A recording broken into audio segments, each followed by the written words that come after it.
બેટા આપણે ધોરણ 10 માં પહેલો 8મો અને 15મો પહેલો ઇતિહાસનો, બીજો ભૂગોળનો અને ત્રીજો અર્થશાસ્ત્રનો લીધો. હવે આપણો ચોથો વિભાગ છે નાગરિક શાસ્ત્ર તરફ આગળ વધી. આમાં આપણે 19મો પાઠ શરૂ કરીએ છીએ માનવ વિકાસ, માનવનો થયેલો વિકાસ. બરાબર છે. જોઈએ આપણે એમાં પરિવર્તન સંસારનો નિયમ છે. આજે જે છે એ આવતીકાલે નથી. પરિવર્તન સંસારનો નિયમ છે. એક શિશુ ધીમે ધીમે પુખ્ત માનવ તરીકે વિકાસ પામે છે. આજે જે નવજાત બાળક છે એ આવતા સમયમાં પુખ્ત એટલે 18 વર્ષનો બની જાય છે. બરાબર છે. આમ વિકાસ પામે છે. માનવ આદિમાનવ અવસ્થાથી અત્યાર સુધી જટિલ સમાજની વ્યવસ્થા રૂપે વિકસિત થયો છે. આદિમાનવ જ્યારે માનવ છે એ શરૂઆતમાં આદિમાનવ તરીકે જ્યારે જન્મો ત્યાંથી અત્યાર સુધી જટિલ કહેતા અઘરી સમાજ વ્યવસ્થા રૂપે વિકસિત થયો છે. આજની જે સમાજ વ્યવસ્થા છે અઘરી છે, ત્યાં સુધી પોતે વિકસિત પામ્યો છે. સમાજ વ્યવસ્થા અને અર્થવ્યવસ્થા પણ વિભિન્ન સ્વરૂપે વિકાસ થયો છે. સમાજ વ્યવસ્થાની સાથે સાથે અર્થવ્યવસ્થા નાણાકીય બાબતો છે એની વ્યવસ્થાનો વિભિન્ન સ્વરૂપે આગળ વિકાસ થયો છે. આર્થિક ઉત્પાદન અને વપરાશ, નાણાકીય ઉત્પાદન કરવું એને વાપરવું, આવક અને જાવક, આવે છે આવક, જાય છે જાવક. બરાબર છે.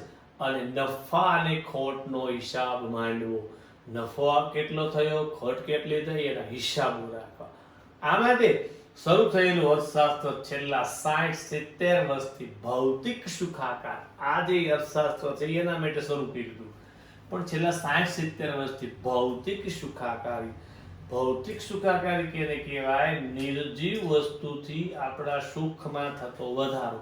આપણે પેલા હાલીને જતા, પછી સાયકલ આવી, સુખાકારી વધારો થયો, વાહન આવ્યું, બાઇક આવી, વાહનો મોટા મોટા આવ્યા, પ્લેન આવ્યા. બરાબર. પેલા આપણે ખુલ્લામાં સૂતા હતા, પછી પંખા આવ્યા, પછી એસી આવ્યું. આ બધી વસ્તુઓ છે સુખાકારીમાં વધારો થાય. માનવ વિકાસ માટેનું શાસ્ત્ર બનવા માંડ્યું. માણસે કેટલો વિકાસ કર્યો એનું શાસ્ત્ર બને છે. વિશ્વના અનેક દેશોના લોકોના જીવનની ગુણવત્તા ઘણો તફાવત. વિશ્વમાં ઘણા બધા દેશો છે, ઘણા બધા દેશોના જીવનની ગુણવત્તા, કોના જીવનમાં કેટલી ગુણવત્તા છે એમાં તફાવત જોવા મળે છે. બે દેશો વચ્ચે જ નહીં, પણ બે દેશના વિસ્તારો વચ્ચે પણ ક્યારેક તફાવત જોવા મળે છે. જીવનની ગુણવત્તા સુધારવા માટે અન્ન, વસ્ત્ર, આવાસ જેવી મૂળભૂત જરૂરિયાતો સંતોષવી પડે છે. આજે આપણે જ વાત કરીએ તો આપણી પાસે, આપણે ગુજરાતના સૌરાષ્ટ્ર વિસ્તારમાં, ગીર વિસ્તારમાં રહી છે, પણ આપણી સાપેક્ષે ગુજરાતના જે કાંઠાળના પ્રદેશ છે, આહવા અને ડાંગ, આપણને જે સગવડતાઓ મળે છે એવી સગવડતા એની પાસે નથી પણ. બરાબર છે. તો એ વસ્તુ આપણે બે વિસ્તાર વચ્ચે પણ ભેદભાવ જોવા મળે છે. જીવનની ગુણવત્તા ક્યારે વધે? જીવનની ગુણવત્તા અન્ન, વસ્ત્ર અને આવાસ. અન્ન એટલે અનાજ, ખાવા માટેની વ્યવસ્થા, વસ્ત્ર, કપડા, શિયાળો, ઉનાળો અને ચોમાસું, દરેક વ્યક્તિ દરેક સમયે મળતા આપણને આવા સગવડતા વાળા કપડા, આવાસ, આપણું પોતાની માલિકીનું કહી શકાય એવું ઘર. બરાબર છે. આવી મૂળભૂત જરૂરિયાત જો સંતોષાઈ જાય તો માણસને જીવન જીવવાની ગુણવત્તામાં વધારો થાય. ત્યારબાદ આ ત્રણ વસ્તુ મળ્યા પછી આપણે શું જરૂર છે વિકાસ માટે, ગુણવત્તા માટે? તો કે શિક્ષણની આવશ્યકતા છે. ભલે સરકારી સ્કૂલમાં ભણવું પડે પણ શિક્ષણ હોવું જરૂરી છે. સ્વાસ્થ્ય, આપણું આરોગ્ય એકદમ સરસ હોવું જોઈએ. બરાબર છે. પછી એના માટે ગામની અંદર સરકારી દવાખાનું આવશ્યક છે. મનોરંજન, માણસને સમયે સમયે મનોરંજન, આનંદ પ્રમોદની જરૂરિયાત ઊભી થાય છે. આ વસ્તુઓ પણ ગુણવત્તા સુધારવા માટે એટલી જ જરૂરી છે. આ પ્રકરણમાં આપણે માનવ વિકાસ એટલે શું અને માનવ વિકાસ આંકમાં ભારતની સ્થિતિ શું છે એનો અભ્યાસ આપણે કરવાનો છે. બરાબર છે. માનવ વિકાસ કેને કહેશું અને ભારતની માનવ વિકાસ આંકની સ્થિતિ શું છે? બરાબર. એમાં પહેલું આપણે જોઈએ માનવ વિકાસનો અર્થ. આ શબ્દનો ઉપયોગ ક્યારેક પ્રસાર માધ્યમોમાં તમે જોયો હશે, ક્યારેક રાજકીય નેતાઓ આવા ભાષણો જ્યારે દેતા હોય ત્યારે એમાં આ શબ્દ માનવ વિકાસનો બોલતા હોય છે. વિવિધ સંસ્થાઓ, આપણા જ્ઞાતિ સમાજની સંસ્થાઓ છે, કોઈ સામાજિક સેવાઓની સંસ્થાઓ છે, એવા લોકો પણ આવા શબ્દોનો ઉપયોગ કરતા હોય છે અને સરકાર પણ આવા શબ્દોનો ઉપયોગ કરે છે. માનવ વિકાસ એ શબ્દ સમૂહ, બરાબર, માનવ ક્ષમતાઓના વિસ્તરણ અને પસંદગીનો વ્યાપ કેતા ફેલાવો અને સ્વાતંત્ર્ય અને વિકાસ માનવ અધિકારના અમલ રૂપ વપરાય છે. આ આખો શબ્દ સમૂહ છે એની સાથે શું જોડાયેલું છે? તો કે માનવ ક્ષમતાઓનું વિતરણ, માણસની પાસે જે તાકાત છે, જે ક્ષમતા છે એનું વિસ્તરણ એટલે ફેલાવો. પસંદગીનો વ્યાપ કેને કહેશું? તો કે પસંદગી છે એ આપણને તક મળે, વ્યાપ એટલે ફેલાવો, કે એક નહીં તો બીજું, બીજું નહીં તો ત્રીજું, ત્રીજું નહીં તો ચોથું, ચોથું નહીં તો પાંચમું, આપણને પસંદગી કરવાનો વ્યાપ કેટલા ફેલાવવા મળે. સ્વાતંત્ર્ય વિકાસ, આપણે સ્વતંત્રતાનો વિકાસ કરી શકીએ અને માનવ અધિકારોના અમલ, જે માનવ અધિકારો આપણે યુનો દ્વારા પ્રેરિત છે એનો અમલ થાય, એના માટે વપરાય છે. માનવ વિકાસ એ કેવળ શિક્ષણ, આરોગ્ય અને પોષણ અને સંસાધનોના નિયંત્રણ કરતા કંઈ વધુ બાબતનો સંકેત આપે છે. ખાલી માનવ વિકાસ એટલે ભણેલો માણસ હોય, નિરોગી હોય, પોષણ મળતું હોય, સંસાધનના નિયંત્રણ એની પાસે હોય, એટલી બાબતોથી માનવ વિકાસ છે એ સીમિત નથી. એના કરતા પણ વધારે સંકેત કંઈક આપે છે. સંકેત એટલે નિશાની આપે છે.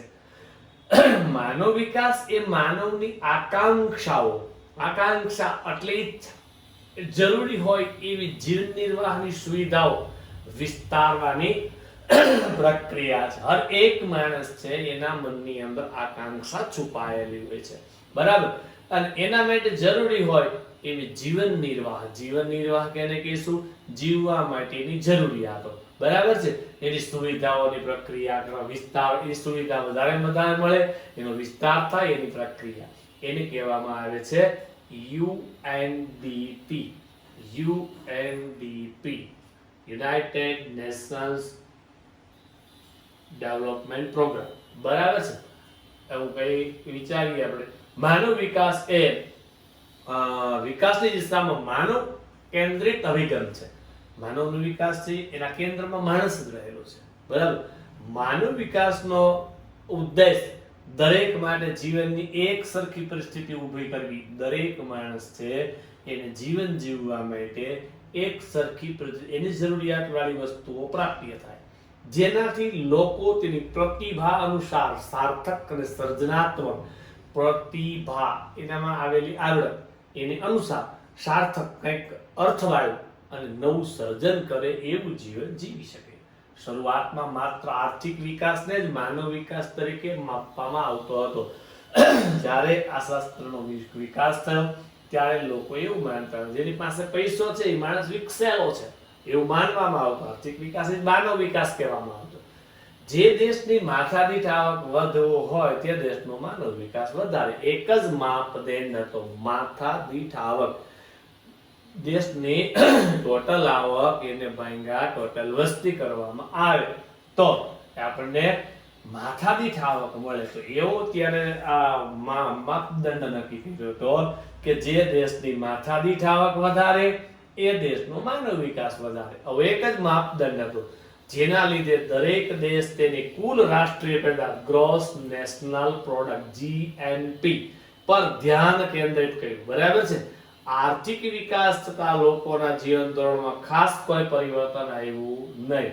આ દરેક દેશ છે પોતાના રાષ્ટ્રની ઉત્પાદન ક્ષમતા વધારવા માંડ્યું. એને કારણે આર્થિક વિકાસ તો થઈ જવા માંડ્યો, પરંતુ જીવન ધોરણ, જીવવાની જે પદ્ધતિ હતી એમાં કશો ફેરફાર થયો નહીં. માથાદીઠ આવક વધવા છતાં લોકોના જીવન ધોરણ કે સુખાકારી, જે સુખ મળવું જોઈએ એની વ્યાપક અસર, જેટલી ફેલાયેલી અસર થવી જોઈએ એટલી થઈ શકી નહીં. માત્ર આર્થિક વિકાસથી માનવ વિકાસ થઈ શકે નહીં. માત્ર આવક નહીં, પરંતુ આવકનો ઉપયોગ સી રીતે કરવો તેના પર માનવ વિકાસનો આધાર રહેલો છે. માત્ર આવક નહીં, આપણી પાસે આવેલી આવક છે એનો આપણે ઉપયોગ શું કરીએ છીએ, કેવી રીતે કરીએ છીએ, બરાબર છે, એના ઉપર આપણો આધાર વિકાસનો રહેલો છે. દાખલા તરીકે એક વ્યક્તિ પાસે 100 રૂપિયા છે, 100 રૂપિયા, બરાબર, જો એ 100 રૂપિયાની પોતાના માટે વસ્તુ લઈ આવે તો એનો ઉપયોગ પોતે સ્વયં કેન્દ્રી માણસ પોતાના માટે ઉપયોગ કર્યો, બરાબર.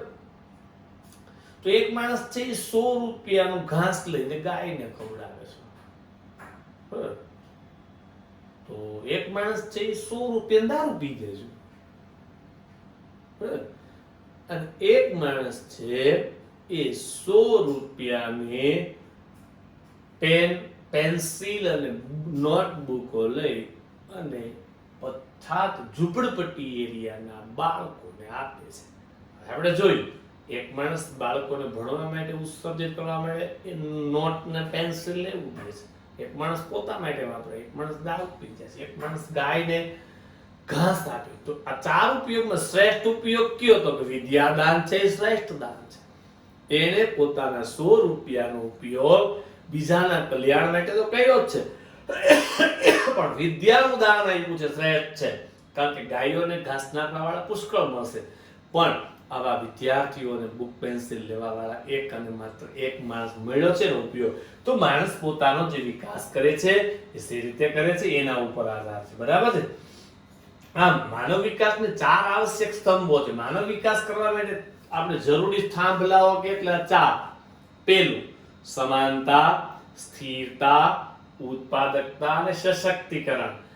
દરેક વ્યક્તિને સમાન હક મળવો જોઈએ, એક સરખી સ્થિરતા, દરેક લોકો સ્થિર રીતે પોતાનો વિકાસ કરવો જોઈએ, ઉત્પાદકતા, પોતે દેશની ઉત્પાદકતામાં હિસ્સો લેવો જોઈએ, સશક્તિકરણ, પોતાની અંદર રહેલી શક્તિનો વિકાસ કરી બહાર કાઢવાની પ્રક્રિયા, એને કહેવાય સશક્તિકરણ. હવે માનવ વિકાસ એટલે જોઈએ તો કે માનવીએ પોતાને રસ, દરેક લોકોને બધાયમાં રસ નથી હોતો, બરાબર છે. કોઈને કોઈ વ્યક્તિને અલગ રસ, કોઈને ગીત સાંભળવા ગમતા હોય તો કોઈને કંઈક નવું આયોજન કરવાનું ગમતું હોય, તો કોઈને પિક્ચર જોવું ગમતું હોય, કોઈને ફરવું પણ ગમતું હોય, બરાબર છે. કોઈને નોખું નોખું ખાવું ગમતું હોય. દરેક જગ્યાએ રસ, રુચિ, રુચિ એટલે ગમવું, બરાબર. દરેક લોકોને એક સરખી રુચિ ન પડે, દરેક લોકો એના માટે અલગ છે. આવડત જે મારી પાસે આવડત છે બીજા પાસે નથી, બીજા પાસે છે મારી પાસે આવડત. બુદ્ધિ ક્ષમતા અનુસાર સફળ સર્જનાત્મક જીવન જીવવાના સહાય બને છે. બુદ્ધિ ક્ષમતા ભગવાને બુદ્ધિ બધાને આપેલી છે, પણ એની તાકાત અલગ, જેટલો જે ઉપયોગ કરે એ પ્રમાણે એને અનુસાર નવું કંઈક સર્જન કરી શકે અને જીવન જીવવામાં સહાયક બને છે. બીજું, માનવ ક્ષમતાઓનું નિર્માણ થાય, સમાનતા પ્રાપ્ત થાય, વિવિધ ક્ષેત્રોમાં પસંદગીનો વ્યાપ વધે. માનવ ક્ષમતાઓ, માણસની અંદર નોખા નોખા પ્રકારની ક્ષમતાઓ કે તાકાતનું નિર્માણ થાય, સમાનતા પ્રાપ્ત થાય, દરેક લોકોને એક સરખું મળે, વિવિધ ક્ષેત્રોમાં પસંદગી, નોખી નોખી બાબતોમાં એને પસંદગીનો વ્યાપ એટલે ફેલાવો મળે. હવે જો માનવ ક્ષમતાઓનું નિર્માણ, આપણે દરેક બાબતોમાં નોખું નોખું ભણવાનું હોય છે. કોઈ 10મા પછી 11-12 સાયન્સ કરે, કોઈ કોમર્સ કરે, કોઈ એન્જિનિયરિંગ કરે, કોઈ ઇતિ વિશેષ કોઈ બીજો કોઈ શોર્ટ કોર્સ કરે. તો ઈ છે ઈ માનવ ક્ષમતાનું નિર્માણ છે. તમે જે કોર્સમાં દાખલ થાવ તમારી રુચિ બાજુ છે અને તમારી ક્ષમતા એ તરફ આગળ વધે છે. માનવી તંદુરસ્ત, આરોગ્ય અને સ્વસ્થ દીર્ઘાયુ જીવન જીવે. દરેક માણસ તંદુરસ્ત રહે, આરોગ્યમય ને સ્વસ્થ બે રીતે આરોગ્ય હોવું જોઈએ. કયું બે? તો કે શારીરિક અને માનસિક બે આરોગ્ય હોવું જોઈએ. અને દીર્ઘાયુ, દીર્ઘાયુ એટલે લાંબુ જીવવા વાળું. પણ કેવું? તો કે સ્વસ્થ. કોઈને પૂછો કે તમારા બાપા કેટલું જીવ્યા? તો 100 વર્ષ. સારું કે હું સારું 50 વર્ષ ખાટલામાં ખાઈ જાય. તો એ સ્વસ્થ નથી, બરાબર છે. પણ છેલ્લે સુધી પોતાનું કામ પોતે જાતે કરી શકે એવું જીવન જીવવું એને દીર્ઘાયુ કહેવામાં આવે છે. માહિતી અને શિક્ષણ દ્વારા જ્ઞાન પ્રાપ્ત થાય, એને નોખા નોખા પ્રકારનું શિક્ષણ મળે. માહિતી આપણે શું કરવું છે નહોતું, પણ દેશ અને દુનિયાની માહિતી આપણી પાસે હોવી જોઈએ. આપણને તો કોઈને કામ આવશે, બરાબર છે. જ્ઞાન પ્રાપ્ત કરે, આર્થિક ઉપાર્જનની તકો પ્રાપ્ત થાય. દરેક માણસને નાણાકીય ઉપાર્જન એટલે મેળવવું, પૈસા મેળવવાની તક મળે. જો કુદરત તકનું નિર્માણ કરે છે, તમારે કેટલી ઝડપથી ઝડપી લેવી છે એ તમારા હાથમાં છે, બરાબર છે. એટલે ઉપાર્જનની દરેકને એક સરખી તક મળે. ઊંચા જીવન ધોરણ માટે કુદરતી સંસાધનો સમાન રીતે ઉપલબ્ધ થાય. દરેક માણસનું ગુણવત્તાસભર જે ઊંચું જીવન છે એ ઊંચું જીવન જીવવા માટે જે આપણને કુદરતી સંસાધનો આપેલા છે એ સમાન રીતે બધાયને મળે. બરાબર. ગુણવત્તાસભર જીવનશૈલી પ્રાપ્ત થાય. ગુણવાળી જીવનશૈલી. જીવનશૈલી એટલે જીવન જીવવાની રીત. જો રોજ હજારો માણસો મૃત્યુ પામે છે, એનું કોઈ કિંમત નથી હોતી, પણ ગુણવાળો માણસ મૃત્યુ થાય તો એને લાંબો સમય યાદ કરવામાં આવે છે, કારણ કે એમાં કંઈક ગુણ હતા. એવા દરેક લોકોને ગુણવાળું જીવન જીવવાની તક મળે. ગંદકીનો યોગ્ય નિકાલ થાય અને સ્વાસ્થ્ય સંબંધી પરિસ્થિતિ સુધરે. જો ગંદકીનો નિકાલ થશે તો ક્યાંય ગંદુ રહેશે નહીં, તો ગંદુ નહીં હોય તો મચ્છરો ઉત્પાદિત ન થાય અને દરેક લોકોનું સ્વાસ્થ્ય સારું રહે. વ્યક્તિગત અને સામાજિક સુરક્ષા વ્યાપ્ત થાય. વ્યક્તિગત કોને કહીશું? આપણી સુરક્ષા. તમે જાઓ, તમારા મમ્મી પપ્પા ભેગા આવે, વ્યક્તિગત સુરક્ષા કહેવાય. ભાઈ ભેગો આવે. સામાજિક સુરક્ષા એટલે અઘરી બાબત છે. સામાજિક સુરક્ષા, સમાજમાં આપણું રક્ષણ થાય. કેવી રીતે? દરેક સ્કૂલે પોતાનો એક ડ્રેસ ગણવેશ બનાવ્યો હોય છે. શા માટે? શું જરૂર છે ગણવેશની? શું ફાયદો આપણને? કઈ ફાયદો છે ને ગણવેશનો? હા બેટા, ઘણાને ગણવેશ પહેરવો નથી ગમતો, એ અમે જાણતા હોય છે, પણ ગણવેશ શું છે? તો કે સામાજિક સુરક્ષા છે. આપણે ઘરેથી નીકળીએ, સ્કૂલે પહોંચીએ, વચ્ચે દુકાનોમાં જેટલા લોકો ધંધો કરતા હોય, રેકડીવાળા છે, આ છે, તે છે, એ આપણને પર્સનલી ઓળખતા નથી કે આ ફલાણા ભાઈના દીકરા કે દીકરી છે, પણ આ ગણવેશ આ સ્કૂલનો છે એમ ઓળખે છે. બરાબર. તો આવા ગણવેશ પહેરીને કોઈ બાળક જાતું હોય, કોઈ ગુંડો માણસ એને હેરાન કરે, વેપારી રાઈડ પાડે, એ ભાઈ તું પેડો ને ભણવા જવા દે ને, એને હોલિકેડમાં જવા દે ને. શા માટે ભાઈ વેપારી આપણા તરફ બોલે છે? આપણો કોઈ સગો નથી, પણ એ સામાજિક સુરક્ષા, કારણ કે એને બાળક ગણવેશ પહેર્યો છે, એની ગણવેશ છે, એ સ્કૂલનો છે, બાળક ભણવા જતું હોય, સામાજિક સુરક્ષા પ્રાપ્ત થાય. માનવ અધિકારનો ઉપયોગ થાય. દરેક માણસમાં આપણને યુનો દ્વારા માનવ અધિકારો ઘોષિત કર્યા છે, એ દરેક અધિકારો આપણને પ્રાપ્ય થાય. આવી તમામ તકોનું સર્જન, આવી તમામ તકો આપણને પ્રાપ્ય થાય અને વિસ્તરણમાં સાથે એનો વિસ્તરણ કરતા ફેલાવો થાય. માનવ વિકાસનો સંબંધ છે. આ બધી તકો છે, એનો વિકાસનો ફેલાવો થાય, એની સાથે આપણો વિકાસ જોડાયેલો છે. આમ માત્ર આર્થિક બાબત નહીં, પરંતુ માનવ જીવનની સુખ શાંતિ, ખાલી નાણાકીય બાબતોની વાત નથી કરતા. માણસ જીવનની સુખ અને શાંતિ, સુખ હોય તો શાંતિ હોવી આવશ્યક છે. બરાબર છે? સુખ અને શાંતિ, આર્થિક સુખ અને શાંતિ સાથે નાણાકીય પરિબળ પણ તાકાત વાળું હોવું જોઈએ. સામાજિક, સમાજમાં આપણી વેલ્યુએશન હોય. આપણા જ્ઞાતિ સમાજમાં આપણે બેઠા હોય તો આપણને બે માણા બોલાવવા જોઈએ. સામાજિક. રાજકીય, આપણે ચૂંટણી વિશે લડવું નથી, પણ કોણ સારો માણસ છે એનું તો નક્કી આપણે કરી શકવો છે કે આ કામ કરે એવો માણસ છે, મત દેવાય. આપણે એની સાથે ઓળખાણ જરૂરી નથી, પણ રાજકીય ક્ષેત્રમાં આપણે આગળ જતા પહેલાથી આપણે સારો માણસ મોકલશું સંસદમાં, ધારાસભામાં, કોર્પોરેશનમાં. પછી આપણને ઈચ્છા થાય કે આપણે ચૂંટણી લડી તો આપણે લડી પણ શકવા, આપણે જ્ઞાન હોવું જોઈએ. સાંસ્કૃતિક, આપણે જ્યાં જીવીએ છીએ એની સંસ્કૃતિ શું છે? આપણી સંસ્કૃતિ છે એ ભારતીય સંસ્કૃતિ છે, અને એમાં આપણી કાઠિયાવાડની સંસ્કૃતિ. હું સંસ્કૃતિનું પાછું ધ્યાન રાખો બેટા. સંસ્કૃતિ છે ને એ તમે કાઢી ન શકો, કારણ કે લોહીના સંસ્કાર છે. તમે લોકો જ્યારે આજથી નાના ધોરણમાં ભણતા હતા ત્યારે તમે ભાગ ડબ્બો લઈ આવો, ભાગ ડબ્બો લઈ આવો. રિસેસમાં તમે પટાંગણમાં આવીને ભાગ ડબ્બો ખાશો, બરાબર? તો તમે કોઈ દિવસ ભાગ ડબ્બો એકલા જ ખાઈ શકો છો નહીં. તમે ભાગ ડબ્બો લેશો, બધા ખુલશે, પછી આપણા સર્કલ ને બધાયમાં ભાગ ડબ્બો ફરશે, એક એક ધીરે ચાખી લઈને પછી કોઈ આપણી માએ આપણા હાટું બનાવ્યું. પણ સામે છે તો એવું નથી. આ સંસ્કૃતિ ભારતની છે, અહીં તમે ન કાઢી શકો, તમે એકલા ન ખાઈ શકો. આ સિવાય તમે આગળ વ્યા જાઓ, અમદાવાદની સ્કૂલોમાં રિસેસ પડે, ક્યાંથી ગુલાબજાંબુ લાવ્યા હોય ડબ્બામાં, ખાતો જાય કે બહુ સરસ છે, પણ સરસ તો અમને મોઢામાં આવે તો ખબર પડે, તારા મોઢામાં અમને ખબર ન પડી શકે. આ પ્રકૃતિ છે, બરાબર? આ સંસ્કૃતિના પાસાઓ. વિકાસશીલ દેશોમાં નવીન સુધારા પ્રત્યે ઉદાસીનતા કે સુધારો સૌને કરવો છે, પણ કરે કોણ? બસ એની જ રાહ છે, એની જ રાહ છે. એક વ્યક્તિ કરશે, સમાજ આખો સાથે છે, પણ આખો સમાજ કોક કરશે. દાખલા તરીકે લાઈટ જાય આપણા ગામ, આપણા વિસ્તારમાં લાઈટ જાય, બહાર બધા આવી જાય, એટલે કોક ફોન કરો ને, લાઈટ કેમ ગઈ? પણ તાર ખિસ્સામાં છે, તું કેમ ગામ નીકળીશું? બરાબર.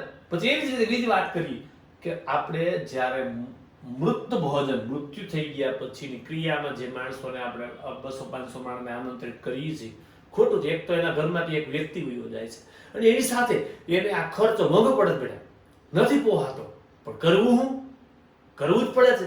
એટલે ઓલો માણસ ગુજરી જાય ને ઉપર વયો જાય, આ મેળે મેળે મરી જાય, કારણ કે કરિયાણા બિલ આવે. બરાબર છે. એ દૂર કરવું છે, પણ કોણ કરી શકે? કોણ શરૂઆત કરશે? એક જણો આ વસ્તુ જાહેરમાં કહી દઈએ, હાથે હાલવા વાળા ઘણા બધા છે. હજી એક દાખલો દો કે તમને ગણિતનો પેપર છે, તમને સાહેબે કીધું છે કે 4 પ્રમેય પૂછવાનું છું, આ સિવાય કાંઈ નહીં. તમે 4 પ્રમેય ગોખવાની પ્રક્રિયા શરૂ કરી. 2 તો યાદ રહી જાય, પણ 2 હાથા અઘરા છે, કોઈ વ્યક્તિ યાદ નથી રહેતા, એટલે આપણે કાગળમાં લખી લેશું. નથી આવડતા ઈ હાલતા ચાલતા બધે વાંચતા જાઓ, કાગળ ખિસ્સામાં છે. તમે સ્કૂલે આવી ગયા, પેપર ભરવાની શરૂઆત થઈ ગઈ, એટલે 2 આવડતા બધે લખી નાખ્યા, 2 નથી આવડતા, હવે યાદ નથી રહેતા, કરવું? એટલે એકબીજાની સામે જોઈને દાંત કાઢે, કોઈ કઈ બોલે નહીં, કોઈ કઈ બોલે નહીં. સુપરવાઇઝર જરીક આડા થાય અને એક જણો હિંમત કરીને ઈ પ્રમેય ખિસ્સામાંથી કાઢીને ટેબલ માથે મૂકે તો ચાલી કાપલી નીકળે. શું કરવા? બારનું જોઈ છે, બારનું ઓને કાઢ્યું એટલે આમ કાઢ્યું. અહીંયા પણ એવું જ છે કે દરેક લોકો છે ને તો સુધારો જોઈએ છે, પણ શરૂઆત નથી કરી. નીચી આકાંક્ષા નીચી છે. આકાંક્ષા કોને કહેશું? તમે કોઈ 10માં છો ને તો કા હું બનું, અરે ભાઈ પણ હસી થાય, કાંઈ નથી લખ્યું, કોરું લખ્યું ભાગમાં તારે. આકાંક્ષા આપણે ગુજરાતીમાં એક અમારા અર્થ વિસ્તાર આવશે અથવા આવતો હતો, નિશાન ચૂક માપ નહીં, માફ નીચું નિશાન. તો એક ગોળ રાઉન્ડની અંદર એક ચક્ર માર્યું, ત્યાં તમને એર ગન આપે, કાંઈ માર દો, નો લાગે, બાજુમાં થઈ જાય ને તો માફીનું પાત્ર છે. પણ જો નીચે નિશાન છે, નીચે લાગે ને તો એ કોઈ પ્રવૃત્તિને પંથે ન હોય. નીચે આકાંક્ષા, કાંઈક બનશું, પણ એને બદલે તમે કંઈક વિચારો, પણ વિચાર નથી. એટલે આવા જે દેશો છે, આ માનવ જીવનની સુખ શાંતિ સાથે વિકાસશીલ દેશો નીચે આકાંક્ષા ભાગ્યમાંથી છોડી દે છે, નિરક્ષરતા, અભણ. બરાબર. આજે ઘણા બધા લોકો અભણ છે, જે નિરક્ષર છે, એ તમને નડે છે, કારણ કે પોતે સુધરવા માંગતા નથી ને આપણને સુધરવા દેવા નથી. આ 2 જ પ્રક્રિયા છે, બીજી કાંઈ વાત નથી. બરાબર. પછી સાહસ વૃત્તિનો અભાવ. સાહસ કોને કહેવાય? સાહસ એટલે કે એક નવી સોસાયટી બને છે ને 4 દુકાનો બની છે રોડ ઉપર, તો આપણે એ એરિયામાં ફરવા જાય, આપણે ધંધો કરવાનો ઈચ્છા છે, એરિયામાં ફરવા જાય, આપણે નવી સોસાયટી છે, ધીમે ધીમે ભરાઈ જાય, દુકાન 4 છે, અહીં કરિયાણાની દુકાન કરશું તો હાલશે કે નહીં હાલે? નહીં હાલે, રોતો રોતો જામ, તારે કીધું કામ નહીં. આ સાહસ વૃત્તિ કોને વરેલી છે? તો કે 3 કોમ છે એમાં. પેલો વાણિયો, બીજો લુહાણો, ત્રીજો સિંધી. આ એને વરેલું છે. ઈ દુકાન જોઈ જાય તો લઈ લે, 2 અઠવાડિયામાં ફર્નિચર કરાવી લે, અને 2 જણા રહેવા આવ્યા હોય ને ત્યાં એ દુકાન ચાલુ કરી દઈએ, અને 100 મકાન જઈ ચાલુ થતી એની એકની ધોમ ધોકા હાલતી હોય. સાહસ તો આપણે માં સાહસ કરવાની વૃત્તિ નથી. વહેમ અને અંધશ્રદ્ધા, આ 2 તો ભયંકર ભારતના પાયામાં પડેલા દુર્ગુણ છે. વહેમ કોને કહેશું? વહેમ આપણને ખબર છે કે આપણે પ્રસંગમાં ગયા હતા, સોમ મંગળ બુધ ને ગુરુવારે રાતે આવ્યા, થાકી ગયા હતા, શુક્રવારે ભણવા ગયા, શનિવારે ટેસ્ટ છે. શનિવારની ટેસ્ટમાં આપણને ખબર જ છે કે આપણને આવડતું નથી અને માર્ક ઓછા આવવાના જ છે, એ આપણને પહેલાથી જ ખબર છે. તો હવે શું કરશું? હાલતા થાય અને બરાબર આપણે ગેટ પાસે નીકળવાની તૈયારી કરતા હોય ત્યાં આપણા ઘરના કોઈ સદસ્ય, ખાસ કરીને ઘેર તો મમ્મી વધારે હોય, મમ્મી છીક આવે, અટાણે છીક ખાય.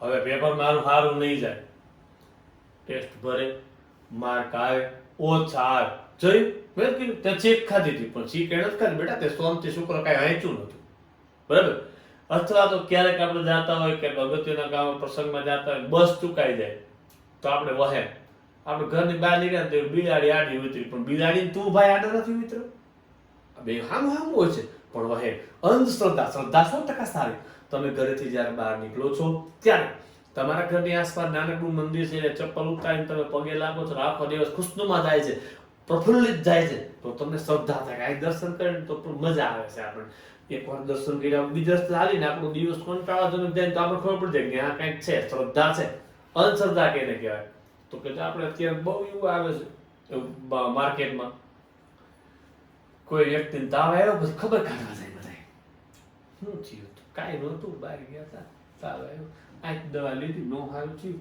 લેબોરેટરી કરાવી નો સારું થયું ઓહો તો મોટા ડોક્ટર પાસે હવે રાજકોટ વૈયા જાવ હાર માણે એવી સલાહ દી પણ આવી વાત થતી હોય ત્યાં એક માણસ આવે અંધશ્રદ્ધાળુ એ આવી શું કહેશે શું થયું તાવ આવ્યો અહીં દવા લીધી લેબોરેટરી કરે પણ કાંઈ એ કાંઈ થાય અરે ભવનાથમાં એક સાધુ આવ્યા છે એનો પગ ધોઈને પાઈ દે ને એ છે મિનિટે તાવ ત્યાં ઉગાડા પડી ગયા એ ક્યાં આટા મારવા ગયો હોય કેટલા નવા વાયરસ અંદર ગરી જાય એ ખબર નથી પડતી આને અંધશ્રદ્ધા કહેવાય જુનવાણી માણસ કેને કહેશું તો કે આજે છોકરો એવું કે બહાર નીકળે હું આકડી આવું આકડી 10 સેકન્ડ પણ આકડી કેમ 4 વાગે ગયો હોય 8:30 આવે મમ્મી ખીજાય ખબર નથી પડતી ટાઈમ હવે ત્યાં બધા બેઠા હોય થોડું હોય હોય પૂરું બે જ હાલ ખાવા છોકરી કીધું 4 વાગે મારી બેનપણી ત્યાં જાઉં છું લેસન કરવું બાકી તમારે પ્રોજેક્ટ બનાવવાનો છે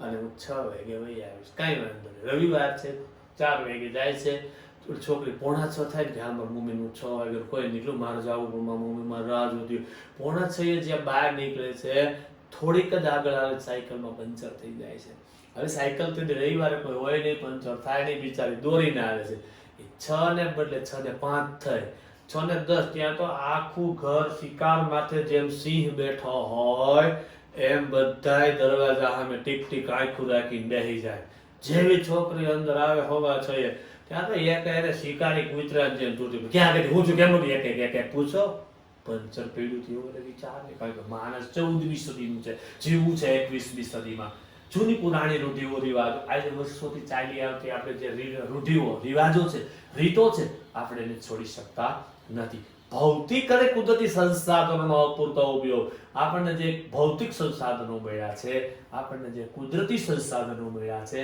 એનો આપણે પૂર્ણપણે ઉપયોગ કરી શકતા નથી વગેરે લીધે આર્થિક વિકાસ અને અંતે સામાજિક વિકાસ સાધી શકે આને કારણે આપણે નાણાકીય વિકાસ નથી કરી શકતા સામાજિક વિકાસ કરી શકતા કેને કહેવાય પૂરતો ઉપયોગ આપણે જ્યારે તરબૂચની સિઝન આવે ત્યારે તરબૂચ લઈ આવો સીધી વાત છે આપણે શું કરશું ઘરે આવ્યું સુધાર્યું લાલ ભાગ કાઢી બટકા કરી ફ્રીજમાં મૂકી દીધું છાયલું ગાય બિચારી ભલે ને ગાય ખાશે અને ઓલા બિયા છે એ ડસ્ટબિનમાં નાખી દીધું પૂરી તો તમે જે વસ્તુનો ખર્ચો કર્યો છે એનો તમે અપૂરતો ઉપયોગ કર્યો છે અને આગળ લોકો છે તરબૂચ મોંઘું હોય તોય લઈને શું કરશે તો ઘરે આવી સુધારશે લાલ ભાગના કટકા કરી અને ફ્રીજમાં મૂકશે એમાંથી બિયા બધા હુએ કાઢી અને તડકે હુકવવા મૂકી દે અને છાલના બટકા કરી મીઠા પાણી જબોળી દે પછી બીજે દી હુકવી નાખે હુકાઈ જાય એ તરબૂચના છાલની કાચરી થઈ જાય અને ઓલા બિયા છે એ સુકાઈ ગયા તાવડીમાં શેકીને ફોલી નાખે મુખવાસમાં નાખી દે એને બેટા શું નાખી દીધું